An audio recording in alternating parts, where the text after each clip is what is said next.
Muito bem, então a gente está falando aqui sobre o mandato cultural. Então a gente vai focar hoje no texto de Gênesis 1, 26 a 28. A Jean pregou semana passada sobre esse texto, inclusive, com um foco muito legal. Vocês vão ver que várias das coisas que eu vou falar aqui, o Adi já falou semana passada, e vai ter uma complementariedade com o que eu falei, com o que ele falou na pregação. Se não teve oportunidade, recomendo vocês verem lá no canal da Pique Gama, lá no YouTube. Tá gravado. Beleza. Então, a gente vai ver aqui como que este texto ele molda as relações humanas para sempre. Como Deus institui as relações humanas a partir desse texto. E a gente vai ver que o nosso parâmetro que a gente tem que entender é que Deus fez a criação e ele disse que era boa. Isso vai servir para nós, para a gente entender a vontade de Deus. A grande importância da criação, a grande importância de Gênesis 1, como um tema, é a gente entender a vontade de Deus para o ser humano. A vontade de Deus para a sua criação. Como ele queria que as coisas fossem antes de que elas fossem deturpadas. A gente vai ver que no capítulo 3, o pecado entra no mundo e as coisas são corrompidas. Mas como que era antes delas serem corrompidas? Por isso que a gente vai ver aqui. É a vontade de Deus. O que ele queria para a humanidade, o que ele queria para o ser humano, o que ele queria para a natureza, o que ele queria para as relações, para a cultura. Está lá em Gênesis 1. Essa é a grande importância que a gente vai ver.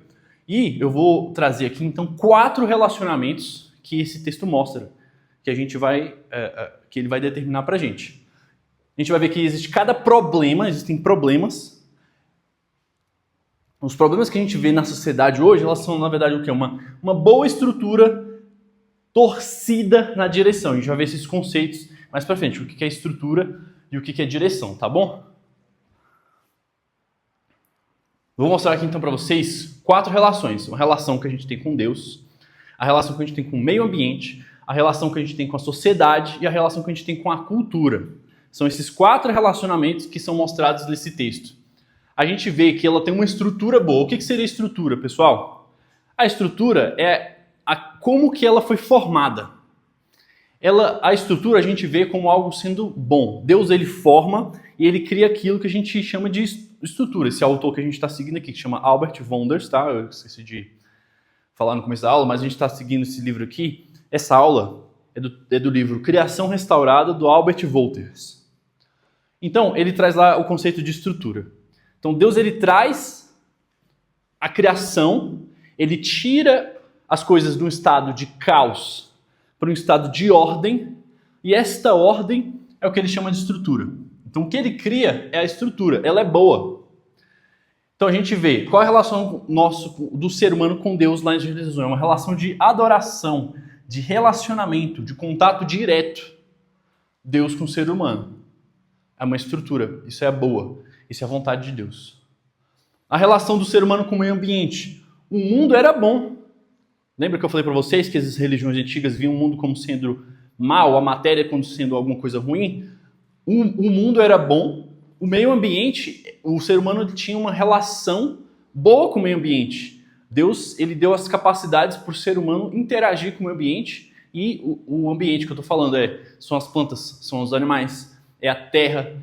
O ser humano ele tinha uma relação amistosa com ela. Isso é boa estrutura, é a estrutura. É como Deus quis. A sociedade também é criada ali. A gente vai ver que nós temos a descrição da família e do Estado. O Estado está mais para frente, mas nesse texto a gente vê falando sobre a família. Deus institui a família, as relações familiares. É a estrutura, é a vontade de Deus, isso é bom. E também a cultura, que é o quê? A nossa relação com aquilo que vai ser criado posteriormente. Aquilo que o ser humano cria com o que Deus colocou nas mãos dele. Isso é o que a gente chama de mandato cultural. Aquilo que o ser humano faz com a criação de Deus. A estrutura é boa. A vontade de Deus, a gente criar coisas boas a partir do que ele colocou nas nossas mãos. Esses são os 4 campos. Eu vou entrar em cada um deles.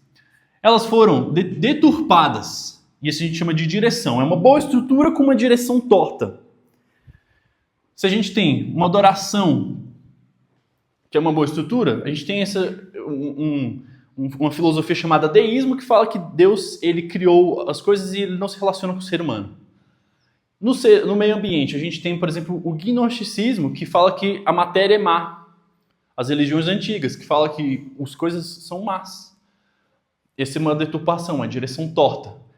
A sociedade, se a gente tem uma criação de família, de Estado, a gente tem políticas como, por exemplo, o nacionalismo, que vai exaltar o Estado, uma direção má. E a cultura, se lá a gente tinha uma relação boa com a terra e com o que foi criado, a gente tem uma direção má, que é o quê? O dualismo, falar que uma coisa é boa, outra coisa é ruim, e a gente tem uma relação ruim com a cultura. E Cristo, ele restaura cada uma dessas pontos aqui. Eu vou entrar em cada um deles. Primeiro, a relação do ser humano com Deus. A primeira coisa que a gente vê lá, então, Deus ele cria tudo pela sua palavra. E Deus disse, e assim foi. As coisas foram criadas pela vontade de Deus. Lá no versículo 26, então ele vai falar o seguinte. 26. Façamos o ser humano a nossa imagem conforme a nossa semelhança.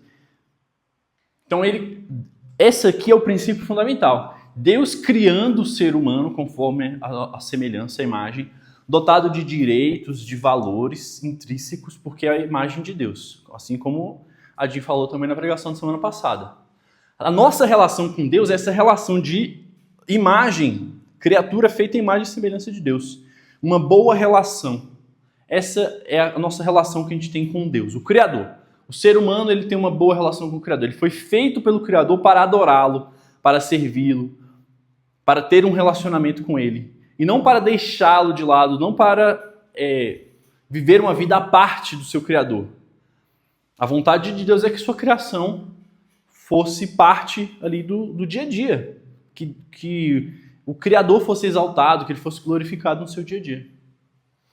Então ele cria o ser humano com potência, com pessoa, com propósito, com potencialidades, com uma direção, com um propósito de agir no mundo. O ser humano ele tinha esse propósito, ele tinha essa direção.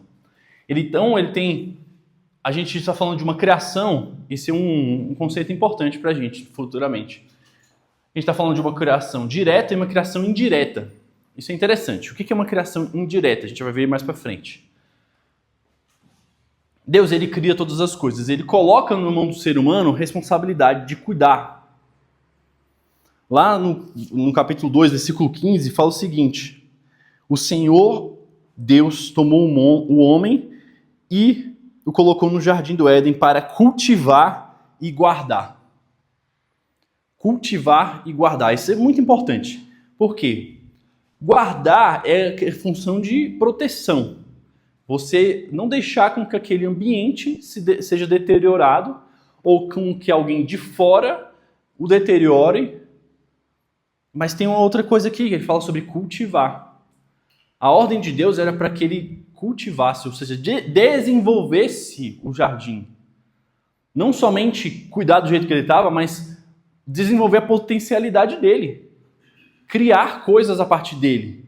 Criar um jardim maior, melhor, a partir daquelas coisas que foram criadas. Ele colocou na mão do ser humano e falou, cultive, desenvolva, utilize os recursos naturais que eu estou colocando na sua mão. Isso a gente está falando de uma criação indireta. Depois eu vou entrar em mais detalhes sobre isso. Mas a gente está falando que o ser humano ele continua esse processo de criação a partir do que Deus colocou na mão dele. Isso a gente chama de mandato cultural. É nós desenvolvermos a partir da criação. Ou criação indireta. A gente vê isso também lá em Gênesis 1:22, que vai falar o seguinte.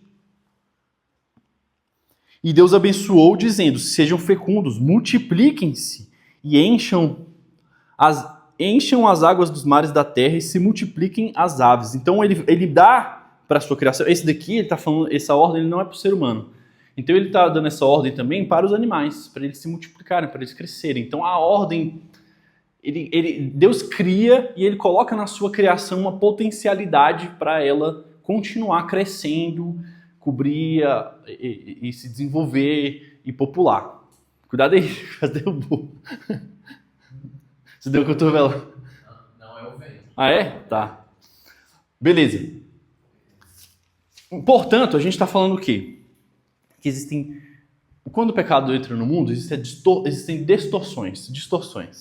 E a gente está falando aqui dessa relação do ser humano com Deus, o autor chama de deísmo. Deísmo é uma crença, na verdade é uma falta de crença, que hoje ela não é popular no sentido formal, mas eu diria que ela é mais popular do que nunca foi. O que é o deísmo?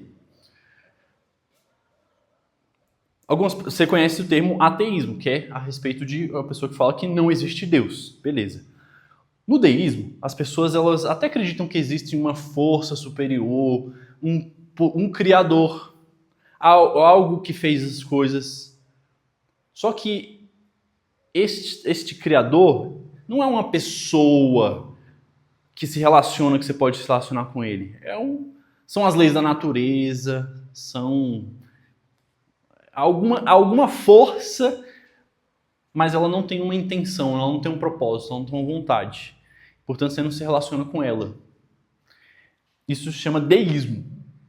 Isso foi uma crença muito popular entre as elites no século XIX.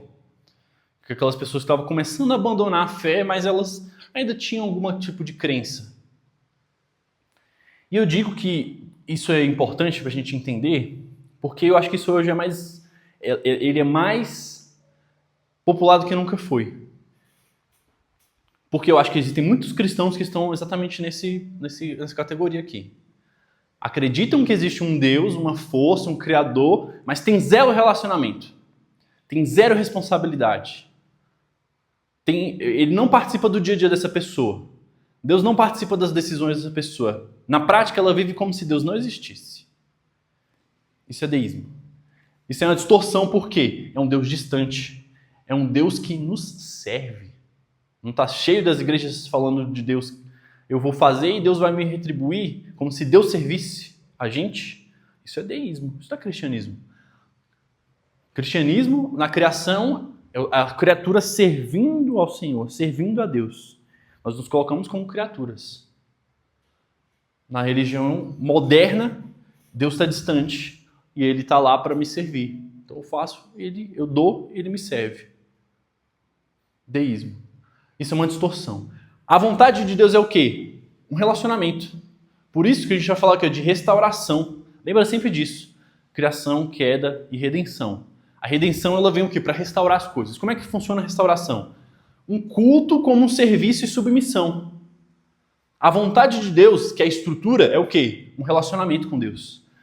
Portanto, quando Jesus ele vem, ele restaura o quê? Esse relacionamento. Ele fala, agora a gente tem livre acesso.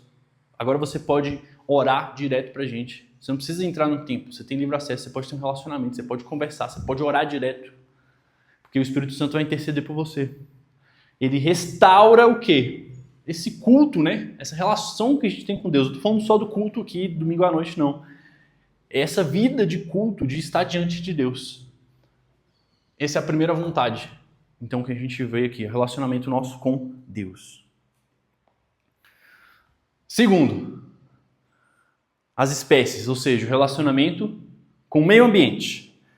Pessoal, isso daqui me pega muito, tá? Isso aqui, para mim, é algo que a gente falha tremendamente.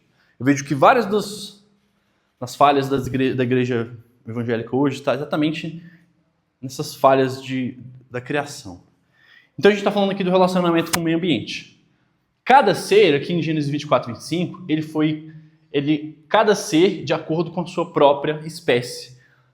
Deus cria as espécies dotadas dentro de um grande cenário em que cada uma tem o seu papel. É tão bonito, pessoal, você ver como que cada coisa no meio ambiente tem o seu papel. Mesmo aquele inseto que a gente acha que não tem responsabilidade nenhuma, que você fala, não, seria melhor que ele não existisse. Por que existe barata? Nossa, mas ela tem o seu papel no meio ambiente. Ela existindo e fazendo o seu papel, ela está contribuindo para o meio ambiente como um todo. Portanto, ela está fazendo a vontade de Deus. Já parou para pensar nisso? Cada ser fazendo a sua responsabilidade, ele está cumprindo a vontade de Deus. Aquela árvore que está balançando ali e ela está captando o gás carbônico e respirando para fora oxigênio, ela está cumprindo a vontade de Deus, porque Deus quis assim no começo. Era a estrutura. Ele falou, vou criar vegetação. Ela vai ter um papel. E todo este ambiente, toda a criação que ele disse que era boa, ela reside no quê? Em cada uma das suas espécies, cumprindo o seu papel dentro desse ambiente. Portanto, a nossa relação com o meio ambiente, ela faz parte da vontade de Deus lá no princípio. Que os seres, eles interagissem entre si, e essa interação, ela fosse a base do meio ambiente, do ambiente em que vivemos, do lugar onde vivemos. E quando eu estou falando de meio ambiente, eu não estou falando somente de plantinha, animalzinho. O ambiente é onde a gente vive, é a sua casa, é o seu trabalho. O meio ambiente é onde nos cerca, são os espaços em que a gente convive. Isso é meio ambiente como um todo. Deus tinha um propósito para isso lá na criação. Então Deus cria também as relações entre elas. Isso é muito interessante, pessoal, lá no Salmo 104. Se alguém puder abrir para a gente aí, por favor. Vou abrir aqui também. Lá no Salmo 104, é uma forma bem poética, bem bonita, de ver como que a natureza ela foi criada dessa forma.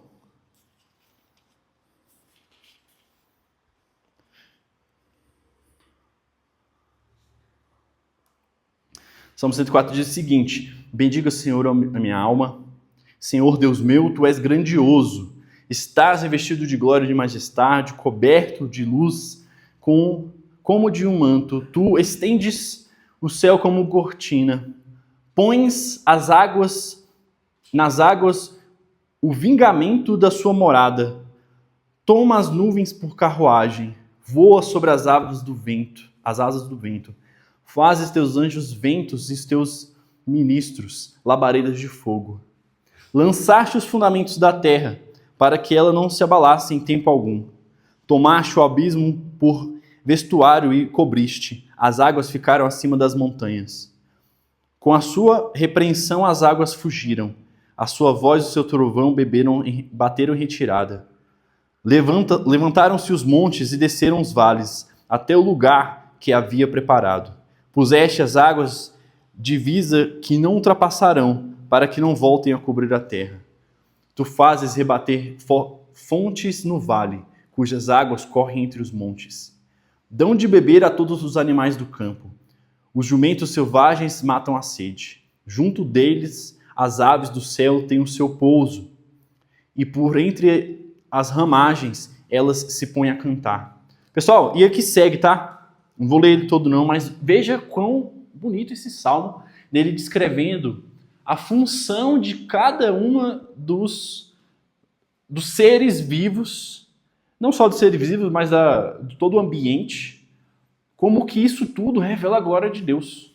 Isso é bonito demais. Então, só desses seres existirem e cumprirem o seu papel, eles estão glorificando a Deus, e Deus mostra a sua glória através disso tudo. E ele atribui a Deus, né, no primeiro versículo. Atribui a Deus tudo isso. Tudo isso ele não está à parte de Deus.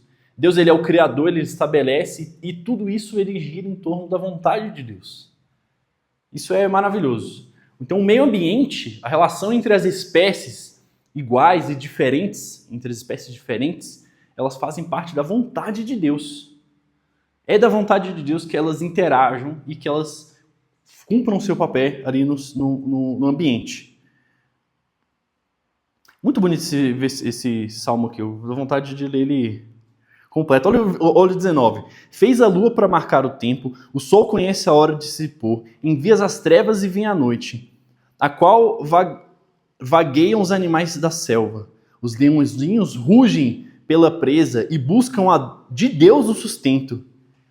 Em vindo o sol, eles se recolhem e se acomodam em seus covis. Então as pessoas saem para os seus trabalhos e para o seu serviço até tarde. Pessoal, isso aqui é a descrição da vontade de Deus. Até o serviço aqui, tá vendo? As pessoas saem para o seu trabalho é o salmista descrevendo como Deus queria que as coisas fossem. E como elas eram antes da queda. E como que elas vão ser. Lindo, maravilhoso, coisa incrível. Portanto, olha só o 24, vou continuar lendo, pessoas. Que variedade, Senhor, das tuas obras. Fizeste todas elas com sabedoria. A terra está cheia das suas riquezas. Eis o mar vasto e imenso, o qual se move em seres sem conta. Animais pequenos e grandes, por eles transitam os navios e o Leviatã que formaram para nele brincar. Eu não vou entrar nesse trecho não, mas a gente pode conversar depois. Mas olha só como que ele quer mostrar aqui. Todas as coisas foram criadas para a glória de Deus. E elas cumprem a sua vontade somente existindo e fazendo seu papel. Beleza? Isso é importante para a gente. Portanto, existe uma responsabilidade humana. Eu li para vocês no capítulo 2 de Gênesis, que é de cuidar e de cultivar.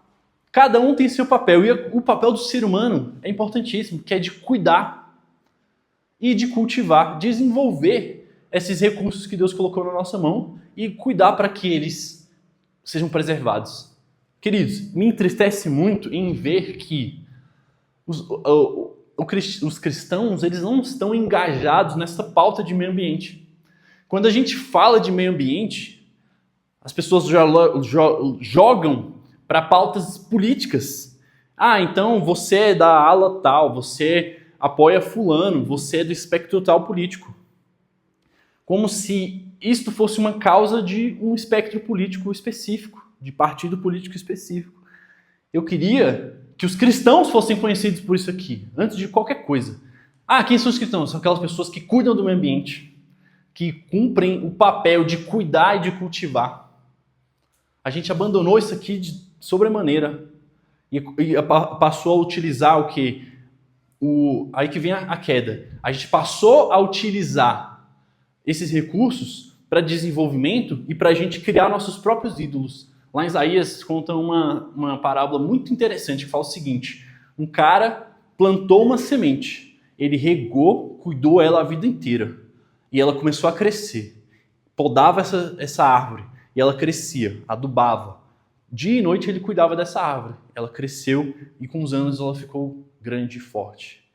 Daqui a uns anos ele foi lá, pegou um machado, cortou essa árvore, derrubou ela, fez um tronco. Do tronco ele começou a esculpir e ele passou anos esculpindo esse tronco. Fez uma imagem de um Deus e ele passou a servir esse Deus a vida inteira. Essa é a imagem da idolatria. Essa parábola mostra o que nós fazemos hoje.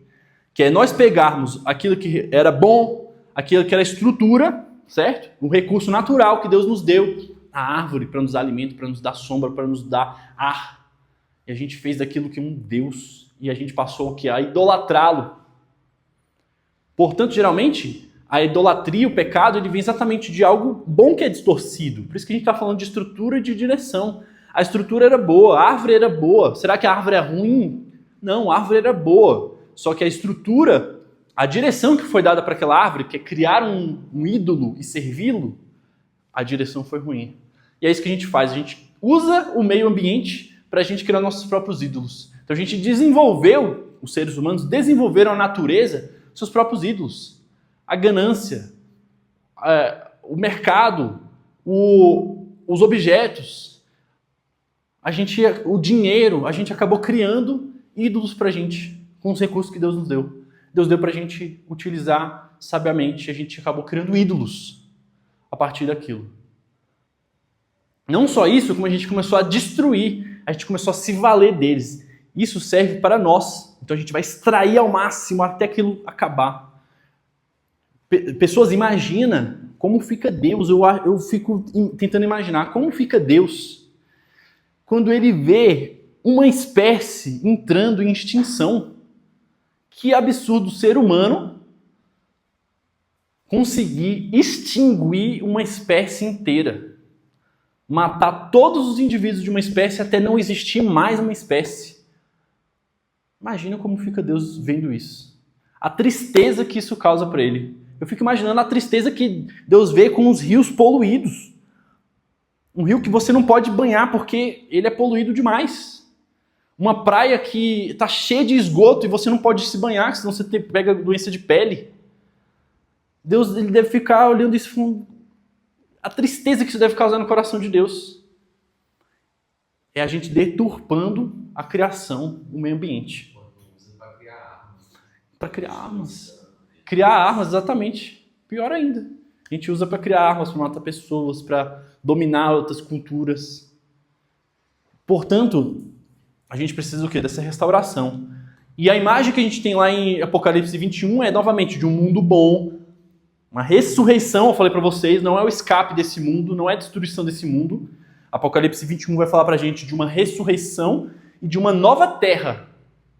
Uma terra nova, no sentido de ela foi recriada. Não é o abandono da terra. Vamos ler aqui, ó, Gênesis 21. Quer dizer, Apocalipse 21. Versículo 1. Posso ler? Por favor. E vi um novo céu e uma nova terra, porque já foram o primeiro céu e a primeira terra. O mar já não existia. Amém. Então, novo céu e nova terra, não escape. A gente não sabe, Leandro, o que significa esse novo céu e nova terra? Eu não sei exatamente, tá? Existem especulações. Mas o que eu sei é que as descrições são muito mais parecidas com a criação original do que qualquer coisa espiritual, lúdica, fantasminha. Várias descrições, Isaías 65 fala disso. O leão e a ovelha vão pastar juntos. Ele descreve todo um cenário de criação, da criação original restaurada e não destruída, e não fuga, restauração. Terceiro, a sociedade. Beleza, então a gente vê aqui a criação da sociedade. Antes da queda. Então a gente já vê no versículo, lá, voltando Gênesis 1, versículo 26, ele cria o ser humano à sua imagem. Imago Dei, que eu falei na aula passada. Domínio e multiplicar-se. Essa é a ordem que ele dá lá. Multipliquem-se. O primeiro erro que a gente costuma cometer, se você ler Gênesis de forma apressada e descuidada, é de achar que a questão do ser humano ter se multiplicado e ter tido filhos é uma consequência da queda. Não é verdade, porque no versículo 26 ele fala já para a gente se multiplicar. Então já era vontade de Deus que o ser humano multiplicasse, se reproduzisse, povoasse a terra. Ele nos dá a sua imagem. Então, isso é que a gente está falando de uma construção de uma sociedade. Aqueles vários seres humanos coexistindo, primeiro com o meio ambiente, como eu mostrei antes, mas coexistindo entre si. Se antes eu falei da relação entre as espécies diferentes, eu estou falando aqui da relação da mesma espécie. E o princípio básico da relação da mesma espécie aqui é a imagem de Deus. Eu me relaciono com você e eu reconheço de você a imagem de Deus. A vontade de Deus para a sua vida, suas particularidades, suas potencialidades, seus direitos.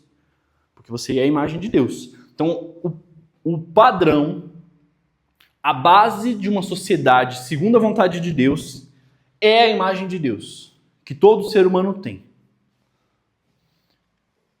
Então ele fala sobre multiplicar, isso fala sobre as relações sociais. Se todos vão se multiplicar, então era da vontade de Deus que existissem várias pessoas e que essas pessoas se relacionassem entre si.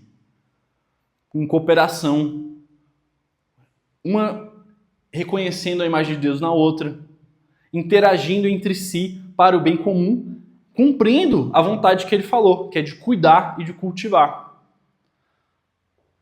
Então, a gente vê aqui a criação de duas estruturas fundamentais. Primeiro, da família. A família, lá em 1 Timóteo 4, a gente tem uma descrição um pouco melhor. Não vou entrar lá, não. E também do Estado.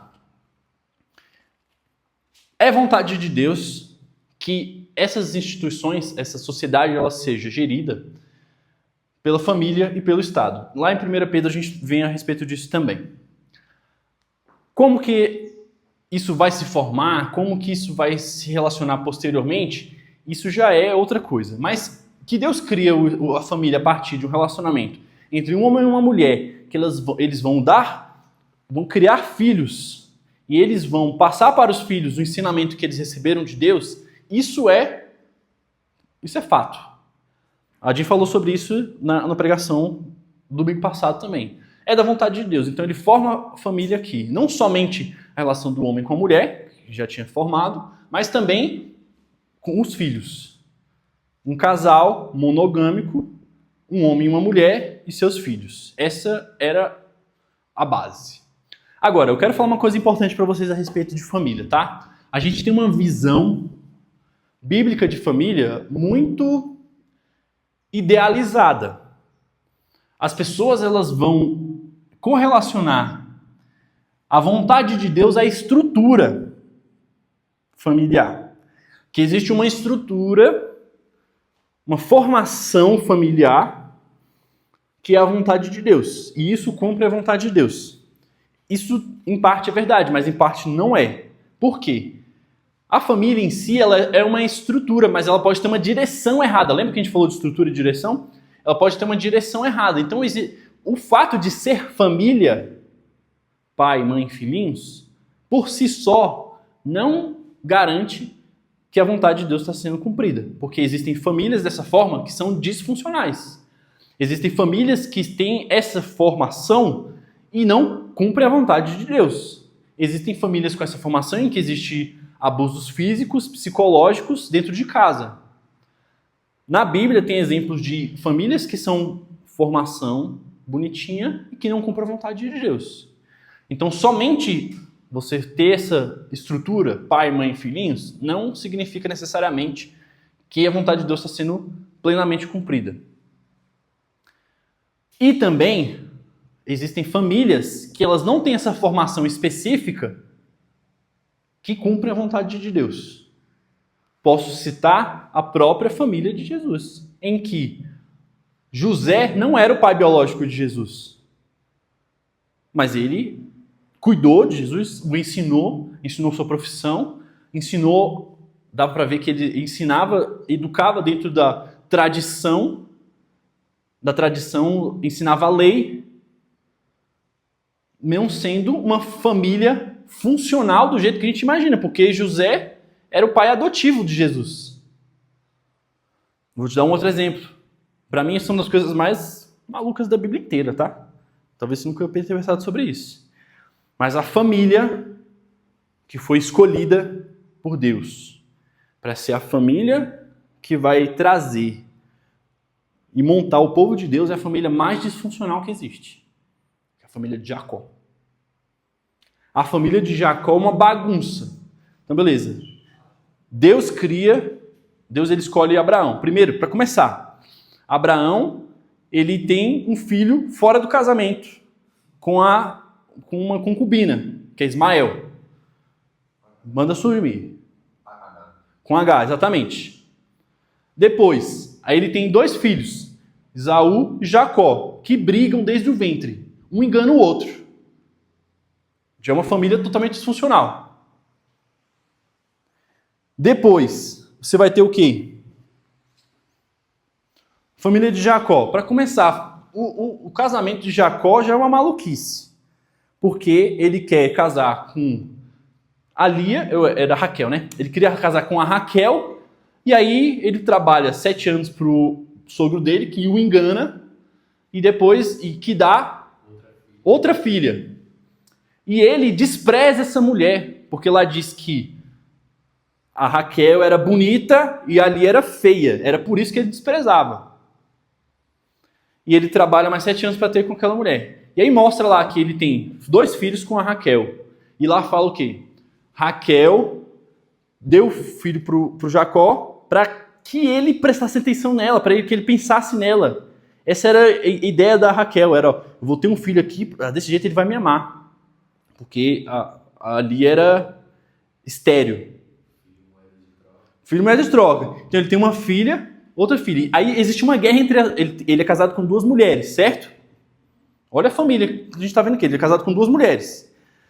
Aí a Lia, sendo estéril, fala o seguinte: eu vou dar a minha concubina para ele. E ele tem uma filha com a concubina.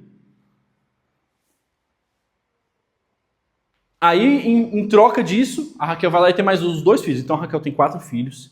Ali ela dá 2 concubinas diferentes para ele ter filhos, são 2 filhas. Depois, ele tem, finalmente, 2 filhos com ela. 2 filhos com a Lia ou só um? Que Benjamim e José, exatamente. Ele amava só teve Raquel. A Raquel.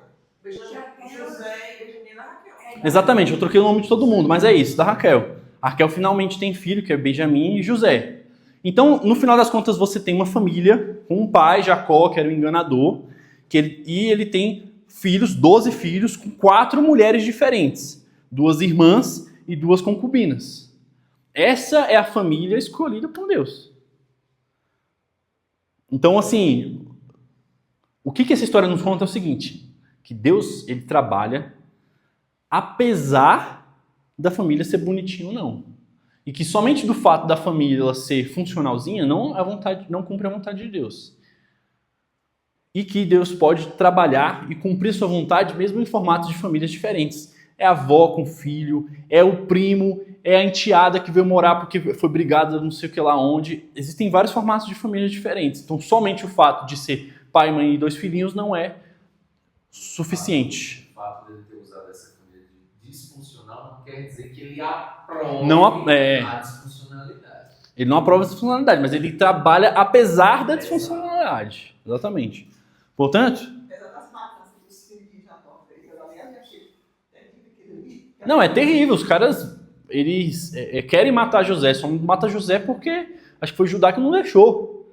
Não, vamos vender ele como escravo então. Assim, uma coisa absurda. Enfim, continuando. Então, existe deturpações disso aqui também. Mas Deus criou a sociedade, queria que as pessoas trabalhassem umas com as outras nessa sociedade.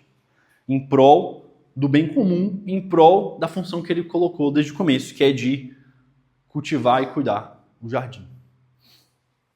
E existem distorções. Eu vou trazer uma distorção aqui, mas pode existir várias distorções a respeito disso. Quando você coloca ou a família ou o Estado que eu estou falando aqui é a formação estatal, que Deus, lá em Pedro ele fala que Deus institui líderes e o Estado para cuidar principalmente daquelas pessoas, que elas são mais desprovidas e para efetivar justiça, para punir aquelas pessoas que merecem ser punidas e para exaltar aquelas pessoas que exercem ser exaltadas. Essa é a função do Estado, segundo Pedro. Beleza? Isso não está lá em Gênesis especificamente. A gente vê isso numa descrição posterior. Mas existem o quê? Distorções. A gente tem uma estrutura boa que tem uma distorção na direção. O nacionalismo, por exemplo. O que é nacionalismo? É você exaltar essa estrutura como sendo a solução de todas as causas. Então você cria um Estado grande, potente, que ele pune demais, que ele é repressivo, que ele diminui as liberdades das pessoas em prol de um nome, de uma marca. Isso é nacionalismo. Exemplos de nacionalismo. A gente está falando, por exemplo, do nazismo, ele é um exemplo de nacionalismo. De que as pessoas idolatravam o Estado. O Estado era o grande ser. A gente pode estar falando também dos regimes comunistas também, que lá na China, por exemplo, que se você fosse contra, você morria. Milhões de pessoas foram mortas. Na União Soviética também, então existia um culto ao Estado na União Soviética. O Estado ele era esse grande provedor de tudo, era uma idolatria ao Estado. Então você transforma aquilo que é uma direção que é bom, uma estrutura que é bom, e dá uma direção deturpada, coloca como ídolo. A família também pode acontecer isso. Se você colocar a família como uma solução e acima de todas as coisas, acima de Deus, você vai estar transformando ela como um ídolo também. Isso é uma distorção. E Jesus ele vem o quê? Para restaurar. Ele restaura as relações pessoais que estavam desordenadas. Ele reordena as relações pessoais, as relações familiares, as relações trabalhistas, as relações entre os estados. Então a gente está falando da vontade de Deus. Existe uma vontade de Deus para a família. Existe uma vontade de Deus para o Estado. Existe uma vontade de Deus para a sociedade. Isso a gente tira do quê? Desse mandato cultural de Gênesis 1. E por último aqui, a nossa relação com a terra. O que é a relação com a terra aqui que eu estou falando? Isso eu vou chamar de cultura. O que é cultura aqui, na minha definição? Não da minha, né? Do autor. Ele fala lá em Gênesis 28, para a gente subjugar, para a gente dominar e para a gente cultivar. E lá no capítulo 2 ele vai falar para a gente cultivar e guardar. Então a gente está falando do desenvolvimento da terra a partir do que Deus nos dá. Pessoas, isso aqui muda completamente. Por quê? Novamente, isso é algo que muitas pessoas elas vão ver como um produto da queda. Muito porque a primeira coisa que o ser humano faz quando cai, ele se esconde e ele fabrica roupas para si. Então as pessoas correlacionam essa modificação do ambiente, o trabalho aqui no caso de tecer roupas, como um produto da queda. É muito comum as pessoas terem essa relação, pensarem dessa forma. Mas Deus já está falando para a gente, lá em Gênesis, antes da queda, Gênesis 1, para a gente dominar, cultivar. Vamos ler lá de novo. O que ele fala para a gente fazer? No 26. Façamos o homem à nossa imagem, conforme a nossa semelhança. Tem ele domínio sobre os peixes do mar, sobre as aves do céu, sobre os animais domésticos, sobre toda a terra e todos os animais que rastejam nele. Assim, Deus criou o ser humano à sua imagem criou o homem e a mulher os criou. 28. E Deus criou e disse, sejam fecundos, multipliquem e subjuguem e sujeitem-na. Encham a terra e sujeitem-na. Tenham domínio sobre os peixes do mar, sobre as aves do céu, sobre todos os animais que rastejam nela. Veja só como que esse domínio Deus está colocando aqui já. Primeiro, domínio sobre a terra. Ele está falando aqui de agricultura. Você vai dominar a terra. Utilize ela para você cultivar. Cultivar é agricultura. Cultive a terra. Ele está falando de a terra também, a gente está falando dos recursos naturais que vêm da terra. Tem minerais, tem ferro, tem alumínio, tem cromo, tem várias coisas. Cultive, extraia. Utilize ela, utilize da vegetação, utilize dos animais. Tenha domínio sobre os animais. Extraia lã, mel, faça... E o trabalho com elas também. Então está falando aqui do trabalho de dominar e de trabalhar com elas. Então, todas essas coisas, elas estavam previstas na criação. Então a gente chama isso de quê? De cultura. Tudo aquilo que é obra do ser humano a partir do que Deus colocou nas mãos dele. Isso é cultura. Portanto, a gente está falando de comércio, de artesanato, música, artes no geral. Isso tudo é obra do mandato cultural. Isso não existe por conta da queda, não. Isso existe por conta da criação. Tecnologias, N tipos de tecnologia. A gente tem imagem de que se o ser humano não tivesse caído, a gente estaria andando nu no jardim até hoje, dormindo debaixo de árvore. Quando Deus fala para a gente desenvolver. Então a nossa visão que a gente vai ter é do desenvolvimento cultural, de tecnologias, sim, de conforto para a gente, coisas que nos dão conforto, coisas que nos facilitam a vida.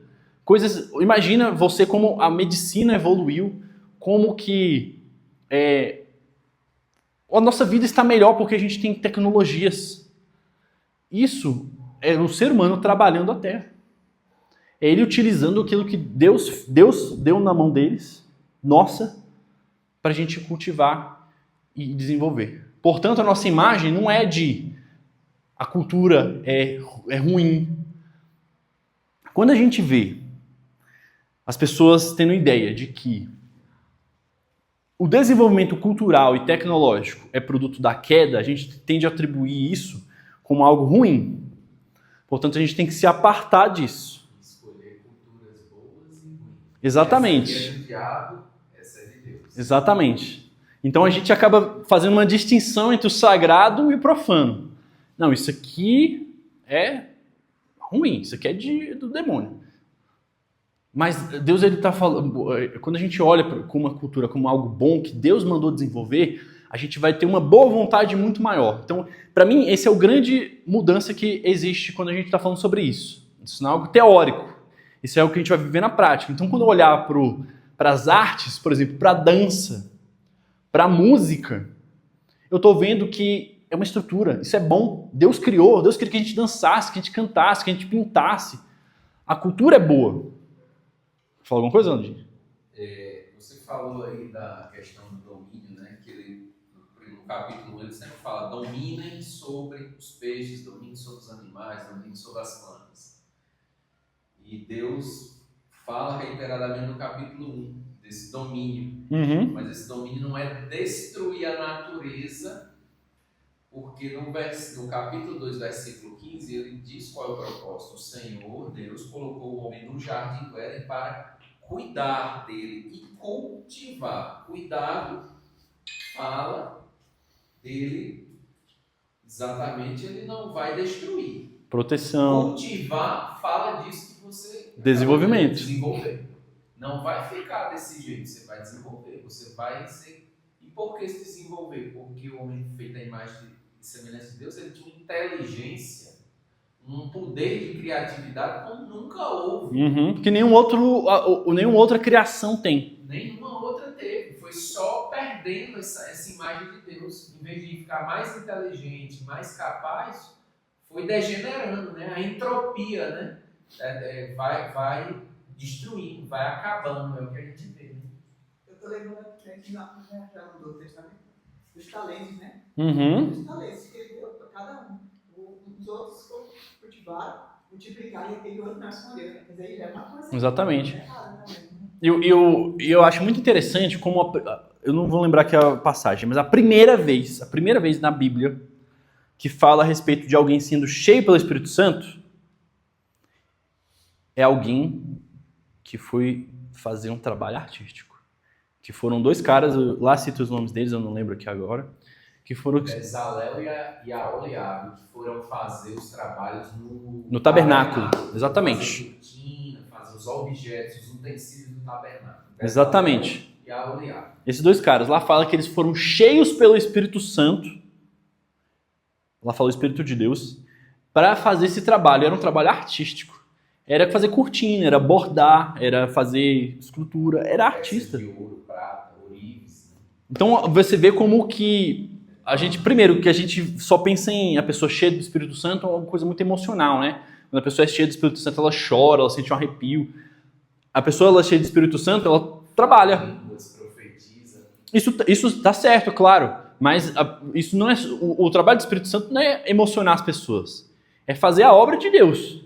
E ele capacita as pessoas, dá talento para ela, nesse caso aqui, de artistas. Mas também fala lá dos dons que a igreja recebia. Tinha dom de administração. Tinha dom de cuidado. A pessoa cuidar de outra pessoa é dom de Deus. Então, isso é estrutura, isso vem de Deus, da vontade de Deus. Olha como a gente está falando de criação, então eu estou falando do Novo Testamento já. É muito legal que vocês estão fazendo essa conexão, é isso que eu queria. Que vocês pudessem olhar para o Novo Testamento ou para qualquer outro trecho da Bíblia e falar, aqui está a criação, aqui está a vontade de Deus, a estrutura. Então toda vez que a gente vê a vontade de Deus, algo que traz ordem, propósito, sentido, a gente está falando da criação. Muito bem a sua colocação, que a senhora falou no Novo Testamento, os talentos. Deus ele vai trazer talentos, isso é o quê? Isso é a vontade de Deus, isso é criação, isso é estrutura, isso é ordem. Beleza? E, para terminar então, a gente tem que falar de Cristo, tá? Novamente, a gente está lendo, nós somos cristãos, e a gente não está lendo o Gênesis isolado de todas as outras coisas. A gente tem que ver como Cristo, ele é a solução de todos esses problemas que a gente colocou. Se existem soluções, se existem problemas na relação do ser humano com Deus, Jesus vem para solucionar. Se existe e não somente, porque a gente pensa que é só daqui para cá. Isso aqui a gente não costuma ver como sendo obra de Deus, de Jesus, mas é. Ele vem também para solucionar o problema nosso com o meio ambiente.